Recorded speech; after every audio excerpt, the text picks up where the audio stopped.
And House Speaker Nancy Pelosi now in South Korea, but before she left Taiwan, the speaker said the U.S. will, quote, not abandon the democratically governed island to China. Now, all this as China begins a new military exercise in waters around Taiwan. We are joined by Leland Vittert, host of NewsNation's On Balance. And Leland, did Speaker Pelosi accomplish what she set out to with this Taiwan trip?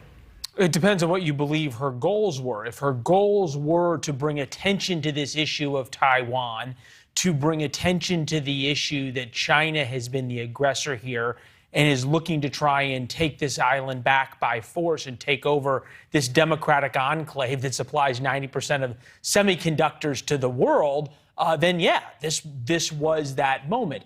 If her goal was to force President Biden's hand into becoming more aggressive in declaring America's defense for Taiwan, then no, because he didn't. Well, and China has already promised more live fire drills meanwhile. You did mention yesterday some pretty devastating economic sanctions could be coming. Would the average person feel the impact in their wallets?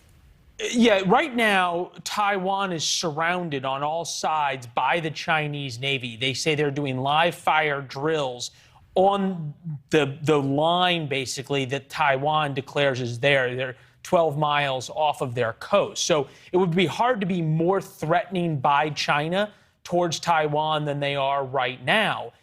This probably wouldn't take the form of sanctions, but you think about where the USS Ronald Reagan carrier battle group is. You think about where other U.S. forces are around the Asian Pacific Rim, there on the western part of the Pacific. And you're dealing with force on force and about the size of the Gulf of Mexico. If there was to be a sea battle in the South China Sea where a quarter of the world's trade goes through every day, you're talking about something that would make Putin's price hike look like a rainstorm. That sea battle would be a Cat 5 economic hurricane. It's impossible to understate what even a minor skirmish between the Chinese and the American navies would do to the world markets, to our gas prices, to what we could get from Amazon. And again, it'd make the past couple of years that we've been dealing with just seem like a minor inconvenience. Yeah, Leland, I hear you. And meanwhile, what do we know about public sentiment, the reaction to the visit in China? Because if the general public is united against Pelosi's visit, could Beijing use this as justification to try and annex Taiwan?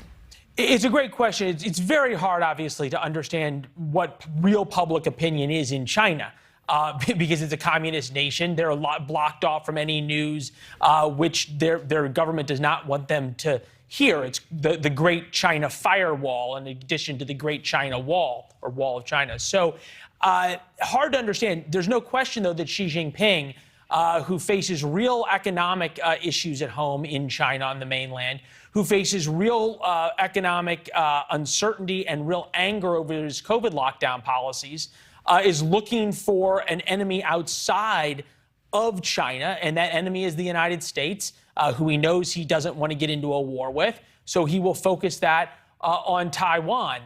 If I was in the prediction business, I'd be better in Vegas than I am as a television news anchor. So I don't think we can say whether or not the Chinese are going to take it by force. But certainly Xi Jinping is looking to saber rattle. All right, Leland, thank you. We look forward to seeing you on Balance tonight at 7, 6 Central here on NewsNation. Appreciate it. Thank you for watching. Go to newsnationnow.com to find NewsNation on your television provider. And don't forget to click the red subscribe button below to get more of NewsNation's fact-driven, unbiased coverage.